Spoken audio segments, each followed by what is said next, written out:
Good afternoon, Mr. Chair. Magandang hapon po sa ating lahat.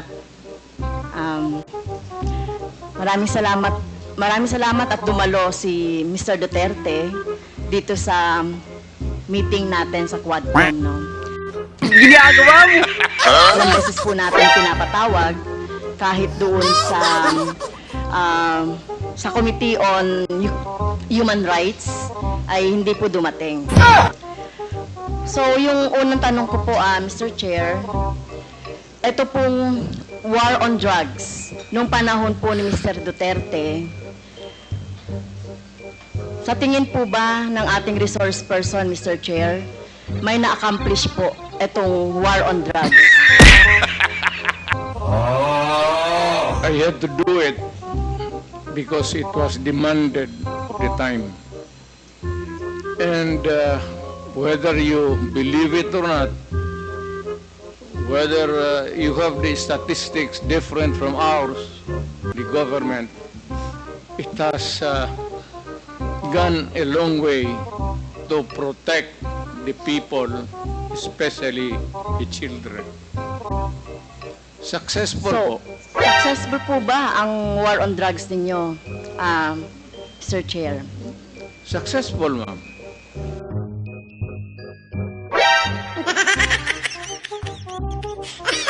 So, how do you measure po yung success nung war on drugs? Well, because there's minimize yung drugs. You cannot entirely eradicate drugs because pang hanap buhay yan eh. Until now, you cannot kill everyone na alam mo o hindi mo alam. It's a commercial thing that is of value. And people, yung walang trabaho, walang hanap buhay, papasok talaga dyan. Lalo na if they are criminally inclined to do it. So, sabi nyo na-eradicate ninyo, Mr. Chair, Mr. Duterte, yung problema sa war on drugs nung panahon ninyo. And then, you cannot Hindi. eradicate Okay. country in this planet, even the United States. It's more of a problem to them than us. Hindi mo ma-eradicate, ma'am. Hanap buhay yan. Okay, pero sinabi niyo po kanina, Mr. Chair, sinabi niyo po kanina na success. So how do you measure success?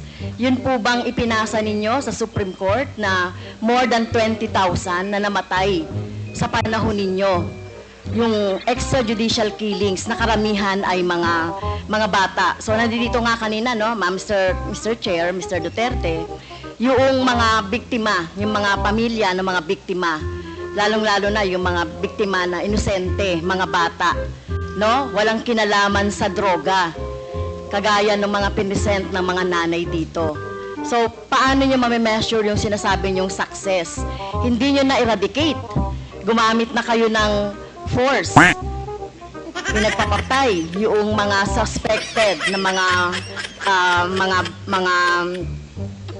drugs personality.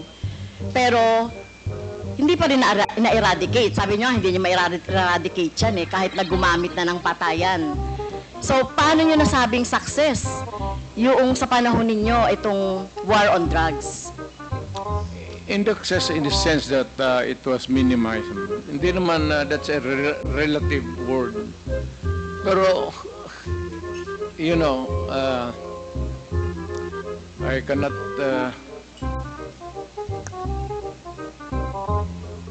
Minimize, basta Mr. Chair. ginawa ko yung dapat kong gawin sa panahon ko. Whether it is really acceptable to all or none at all, ginawa ko yung dapat gawin ko as president at that time.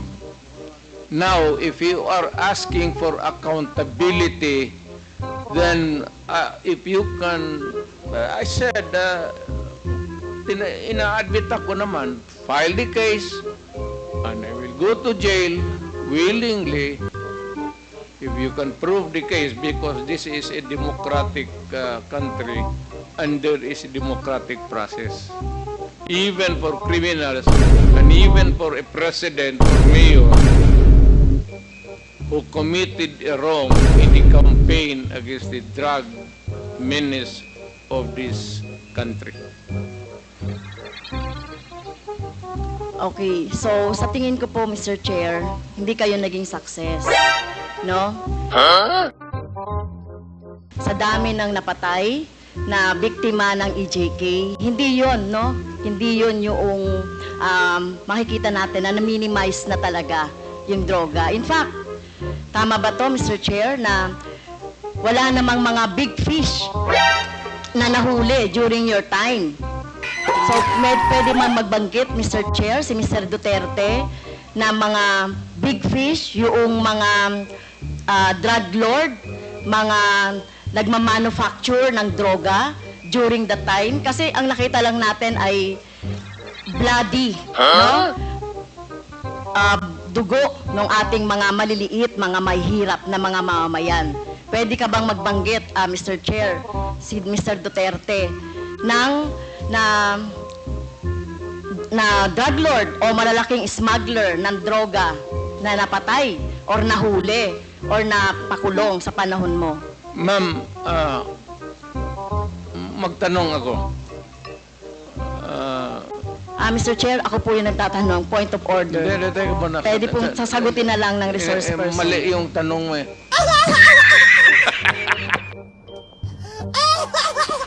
So, Mr. Chair, bakit mali po yung tanong ko? Ang tinatanong ko lang po, may nahuli ba kayo Emotional na damage! malaking kriminal, mga drug lords, mga nagmamanufacture ng droga sa panahon niyo po? Kasi ang nakita lang ng tao ay yung mga namatay na mga bata, na mga small time, na mga drug addicts, or mga pusher, etc. O meron mang mga LGU na mga mayor, merong iba. Kaya lang, yung pinanggagalingan po ng droga, meron po ba, Mr. Chair? Meron, ma'am. Marami doon nasa dagat, harap ng Davao. Yung iba naman dyan sa Mount Apo. Can you elaborate on that? Anong dagat at anong tapo? Tinapon ko. Sino po yung mga tinapon ninyo na mga drug lord at smuggler at malalaking fish sa droga? Hindi ko na tinanong bakit pa ako magtanong. Basta pag nahuli, drug lord, I take over. Lagay ko sa bangka. Pagdating doon sa dulo, balian ko yung kamay pati paa, tapos itapon ko.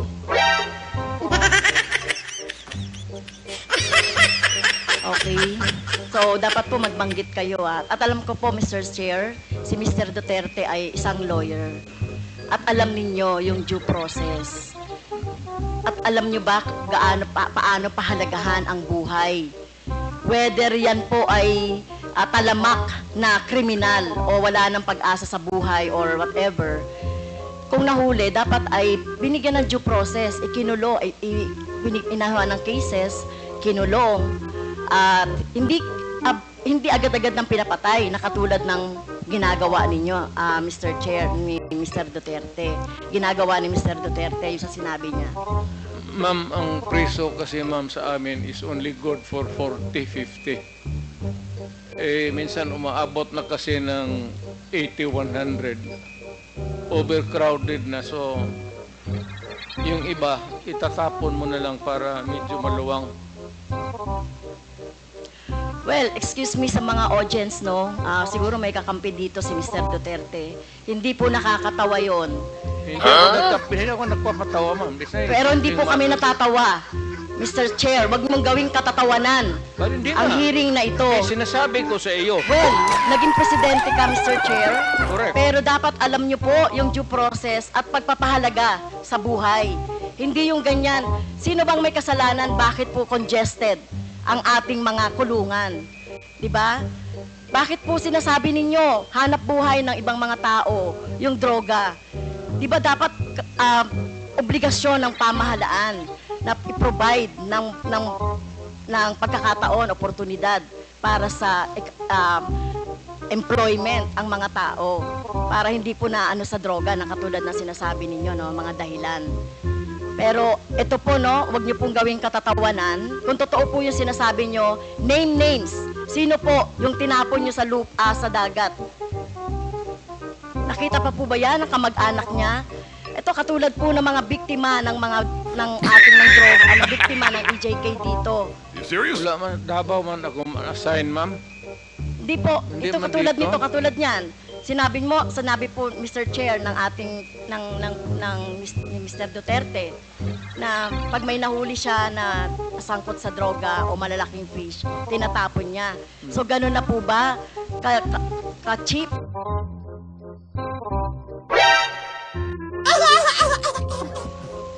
Or wala kayong pagpapahalaga sa buhay ng tao. Kaya sa panahon ninyo ng war on drugs, no wonder 30,000 or less ang namatay sa panahon ninyo. Sa halip na gawin ninyo ay i-rehabilitate, bigyan ng trabaho, pero ang ginawa ninyo sa mga pulis, utusang patayin ang mga biktima ng droga.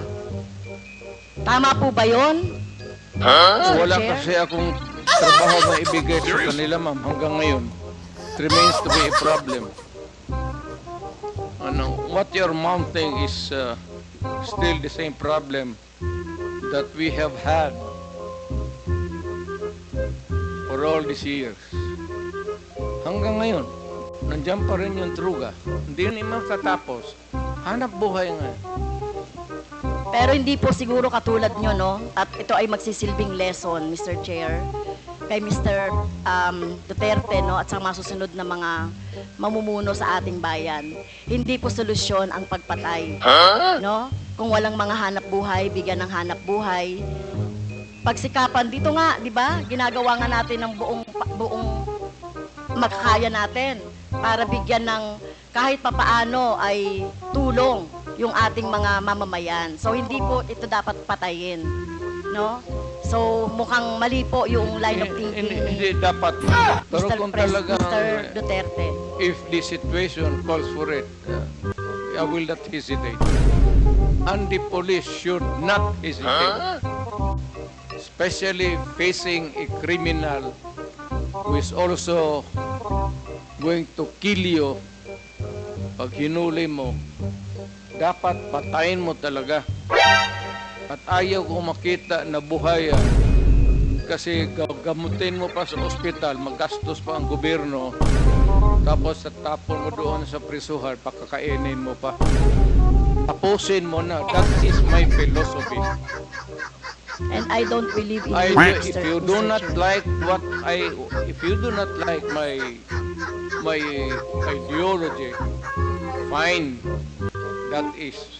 That's mine. Bahala ka na sa buhay mo kung ano yun. Opo. At bahala na rin po yung yung justisya, no, yung batas sa inyo po, whether dito sa bansa or sa ibang bansa po. Naging presidente Pero kung ako. ganyan po yung, Mr. Chair, kung ganyan ang line of thinking ni Mr. Duterte, na walang ganyan niya ituring ang mga mamamayan, na kapag hindi niya mabigyan ng hanap buhay, nagdroga yan, patayin na lang. So what kind of thinking of that, Mr. Chair? Right thinking. That's yours. Sa ano niyo yun? What else can you think of? It's the right thinking. I don't believe in you.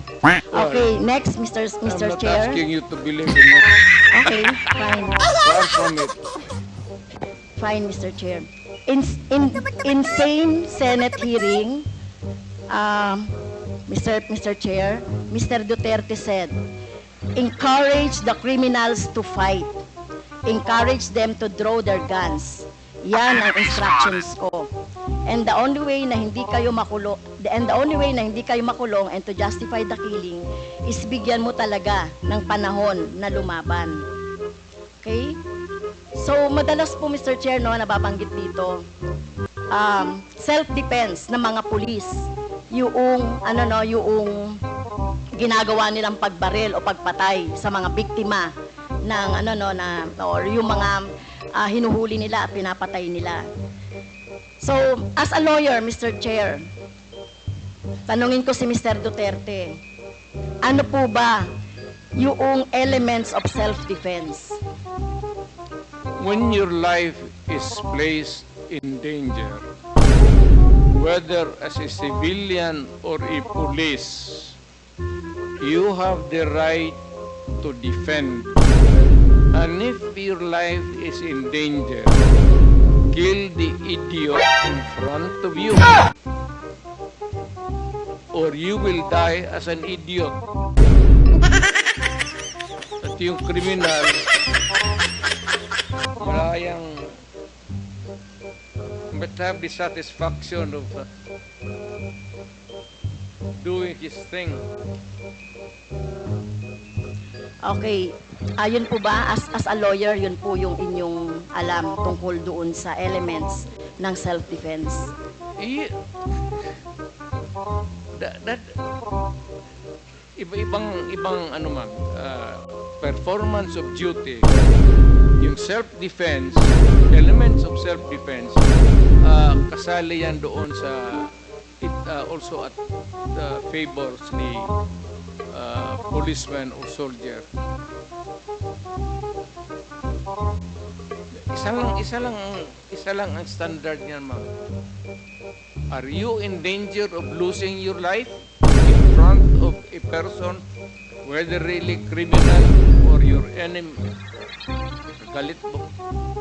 And there's a confrontation, violent activity ensues. And if your life is in danger, put the idiot down. Rather mamatay ka. Ano ba itong buhay na ito? Okay. Drama ba tayo? Thank you po, Mr. Chair. Salamat. So, sinasabi niyo po, encourage the criminals to fight. Okay? Encourage them tama to yan. draw their guns. Drama yan. Okay? So, ang elements po ng self-defense ay, ang alam ko po, no, sa turo ng mga abogado, ay kung merong unlawful aggression. Eh, yung bata po, meron bang, yung napatay na mga bata, yung mga napatay na mga, basta na lang nakursunadahan, etc. You serious? So, wala ditong elements of self-defense, no? Number 2, reasonable necessity of the means employed to prevent or repel. So, ang nangyari na po, pinatay na agad no? Pinatay na agad yung biktima. Pangatlo po, yung lack of sufficient provocation on the part of the person defending himself. Pero sinasabi dito, sufficient provocation. Mr. Chair, mismo nga sa presidente, dating presidente, si Mr. Duterte, sinabi mo na nga sa instructions mo doon sa inyong mga pulis, encourage the criminals to fight, palabanin. Okay? At narinig ko pa nga minsan ay kung walang baril, abigan ng baril. So, encourage. So, saan po dito yung elements of self-defense na sinasabi po ng mga pulis ninyo? Pero kayo po, kapag yung time na nandiyan na yung biktima o nandiyan na yung suspect, kayo po talaga, gusto nyo patay talaga agad. I mean, I do not mean to be discourteous. Like to advise the lady to huwag siyang pumasok dyan sa aggression. You'd never understand. You're hypothetical. I am finished. Then, Mr. Chair, ang si Mr. Duterte mismo nagsabi patayin agad. Wala bang pagkakataon na mabigyan na mabigyan ng pagkakataon yung suspect or yung gustong mahuli? Ang concept niyo talaga patayin agad ang mga kriminal o yung mga addict o yung mga pusher. Pero ang tanong ko nga, hindi nyo ginawa yan sa mga drug lords. Okay? Hindi kayo nang huli ng mga manufacturer ng drugs. You serious? Pero yung mga maliliit, ganyan ang tingin ninyo, ano? Yung mga kriminal na sinasabi ninyo. Ganyan yung tratuhin. Ganon ako gagago.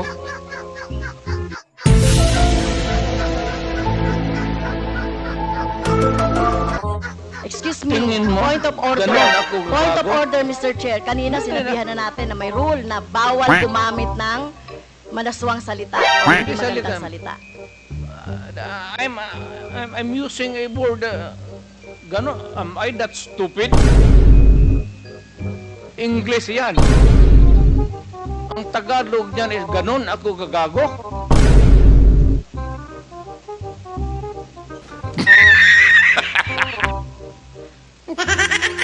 Abogado ako, fiscal ako, ganon ako gago.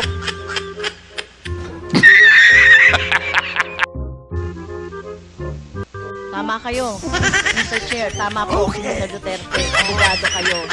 Pero alam ko, pag abogado, dapat alam niyo po yung due process of law. Alam niyo pong igalang ang karapatan at buhay ng tao, Mr. Chair. Huwag ka magbarurong, ma'am.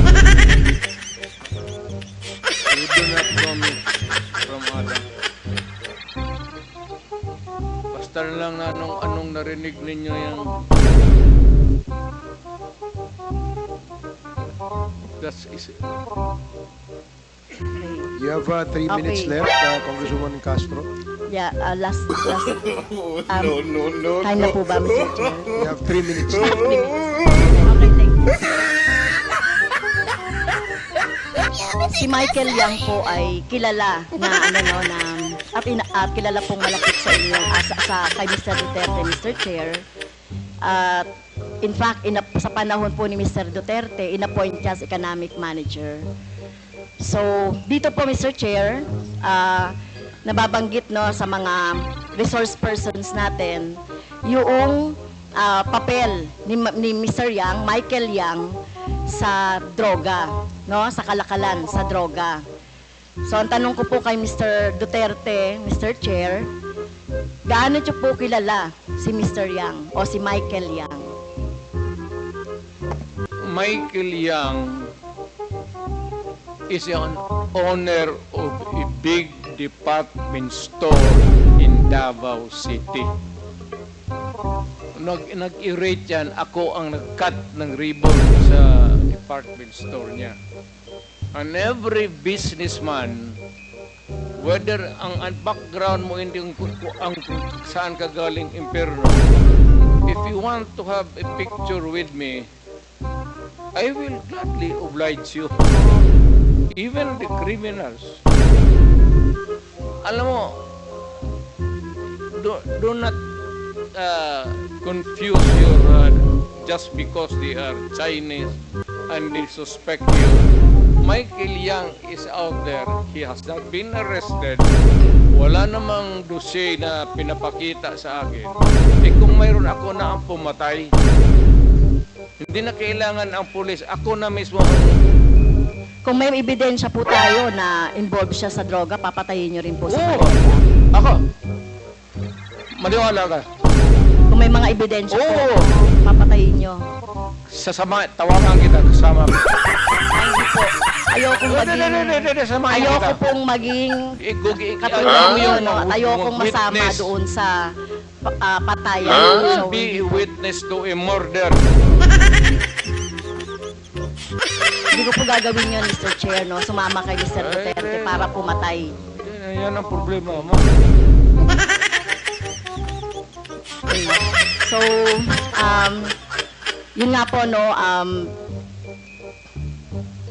yun pong mga malalaking drug lords katulad ni Michael Yang na sinasabi. Pero hindi nyo po alam na involved sa droga si Michael Yang, Mr. Duterte, Mr. Chair.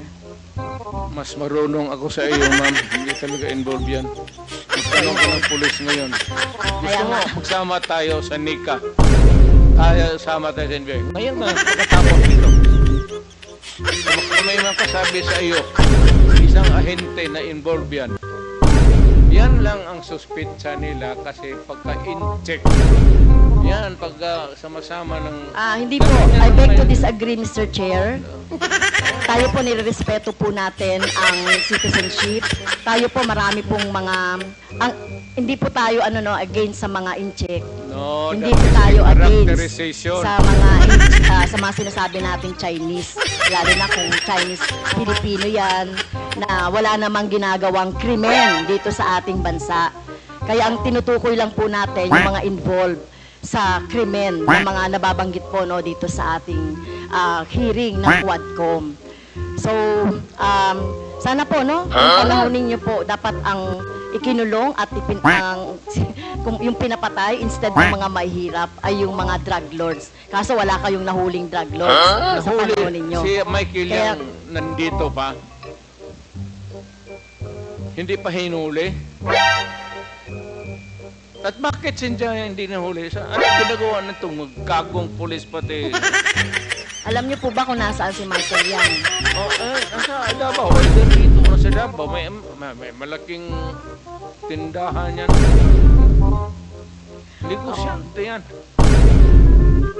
Lahat Okay. ng negosyante na Chinese, natural born dito sa Pilipinas o from China, pagka dumikit sa akin yan, politiko ako, ma'am. Para sa akin, buto. At contribution sa eleksyon. Pera. Kailangan mo sa eleksyon, pera. Prangkahan tayo. Boto pati pera. Kung may maglapit sa amin na ganon, at wala namang ebidensya na nagkakalat sa harap mo. Pero ako, pagka sigurado ako na ganon kayang sinasabi mo ngayon, ako mismo ang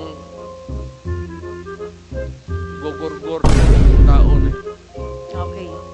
Wala akong pasensya dyan sa mga ganon. So, do not worry.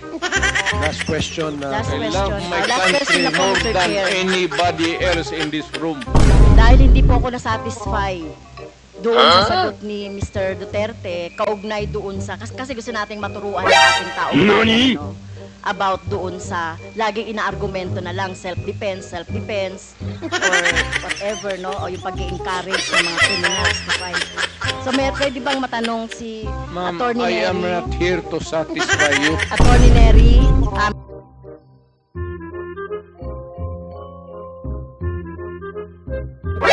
NANI